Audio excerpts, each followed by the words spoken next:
When you're buying land, most people realize what they want. Do they want flat land, mountainous land, a view? You need to know why you're buying land. What is your purpose? Are you buying it for your children to be able to ride four-wheelers on? Are you buying it to have privacy? If you are, privacy may mean just a backyard that is fenced. Have that conversation with your realtor about all those things. Does it need a well or city water available? Has it been perked or a sewer available? So all of these things are really important things to consider when you're thinking about buying land. Next thing is the financing. So we've had a lot of good experience with smaller banks and with places like Ag South. It is a farm credit place that doesn't mind lending on large tracts of land. A lot of times the seller may own or finance the land for you. So that's something to consider as well. Make sure whatever you do that when you submit your offer, you have your proof of funds or pre-approval letter that goes along with the offer. It just makes things look a lot stronger and puts you in a better place to negotiate. When you go to walk the property, several things you might want to consider. Obviously, having the right clothes on, the right shoes, wear things that you don't mind getting picked by briars, so don't like wear your favorite sweater. Again, make sure you have a bottle of water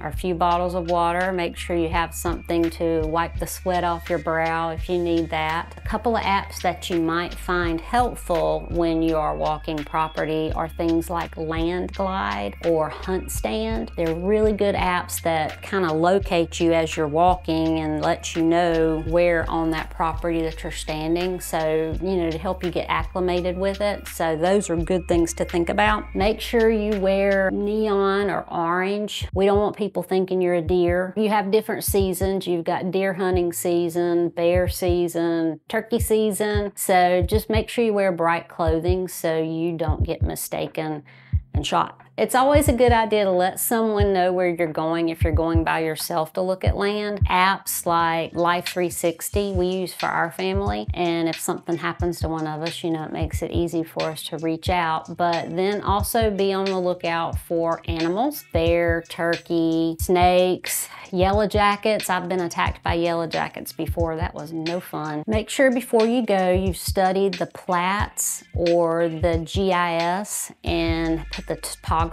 over on it. That way you kind of know what things that you're looking for to help direct you where you are on the property, especially with something that's not been surveyed and it's not flagged really well. Do your homework rather than just getting in the car and going out there. Just make sure you got your picture and have that with you. Make sure you put the floodplain overlay and the topo overlay. Each county has a GIS and you can put that overlay on there and that will help tremendously. Make sure as you're looking at property, you're not the type of buyer that drives up in the car and looks at it and drives off, because I can tell you from personal experience, until you get on that property and walk it and fully invest in it, can you appreciate all the cool things that land has to offer. So the views that you wouldn't think would have been there. And if you're one of those people that just drive by and go, nah, you know, make sure you get out and give the land a shot. When it comes time to make your offer, rely on the realtor that's been helping you. Make sure that they've educated you about rollback taxes. That's something not a lot of people know about. And I've had attorneys that don't know about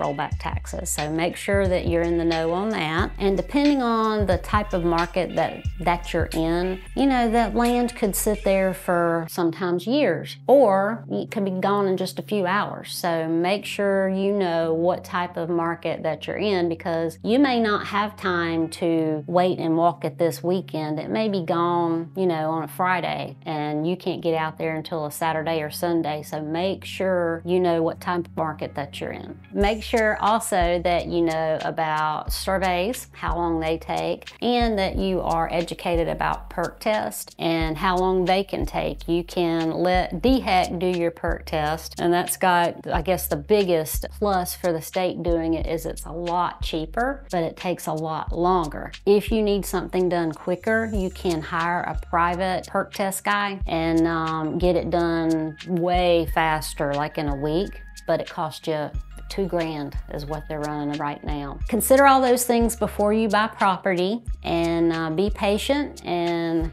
we're here to help you if you have any questions.